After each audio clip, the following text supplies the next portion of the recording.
I was surprised by how positive the parents were about the workshop. Obviously I wanted it to be good, but we had feedback that for some people they felt it was the best workshop they'd been to at the school. They felt that the workshop was engaging and thought-provoking.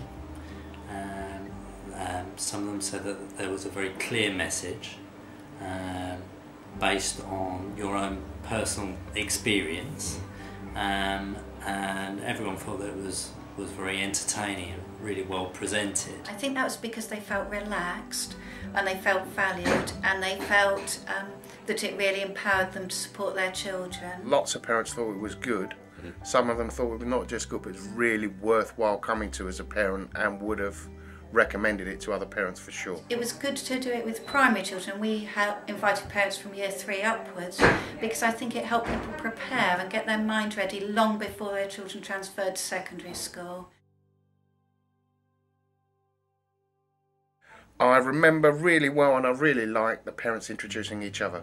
I thought that was a lovely bit to do. I thought that the key message was there in bold, that it was important to establish routines and high expectations of your own children while the children were young and still at primary school, because once puberty kicks in, there are all sorts of other forces that tug at them. I think partly what I remember a lot about the workshop was that willingness of people to contribute their own feelings and their own worries and to ask about those, and your honesty in answering them, and answering both as a professional but as a parent who had experienced it from that point of view as well. So they felt you knew where they were coming from, and you were honest with them if you were challenging them as well.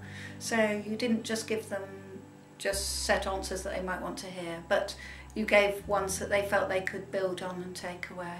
And that's what I think that fundamentally comes across from you as a solid, strong family man, and I think that is why people will listen very clearly, because they know you're not doing it for edge, you're not doing it for this, you're not doing it for fame or kudos. It's about, actually, we all share this stuff. This is imparting of good, sound advice. It was good to have someone from outside the school come in and say the kind of things that I've been saying, but obviously, and that gave it more potency, really. The bit I really liked was the naming game. Yeah, I thought that was a really nice activity for people to do, because it kind of really warmed them down at the end. Yeah, I certainly would recommend it to people, because I think the relevance of most children, the transition from primary to secondary, and the maintaining the involvement, I really thoroughly enjoy and agree with the way you saying about talking to kids around dinner table and things like that. All those things that are very important to me, and when I was dealing with my children, I hope I've passed on, because they are fundamental things. Knowing there's kids who sit there with a tray in front of the telly, or the Xbox is on, and you don't see them anymore. I would recommend the session to other schools, other groups of parents, because I feel that it enables parents to really reflect and consider how they can get the most for their kids out for their education in the sort of secondary phase of their education. I think it's also very, very supportive to parents to know that this stuff could happen, and it gives them a chance to think about how they can address it and what they can do with that. So yeah, I would recommend it very highly.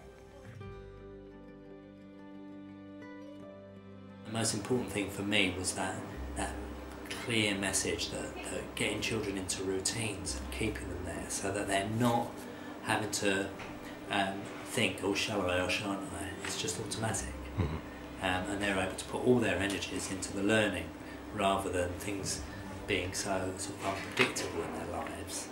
And for me, the big message was about communication, which of course can affect everybody in their relationship with secondary schools, but I think it spoke true to lots of people, how to really keep on asking the questions, even if their children don't really answer, to help their children do their best.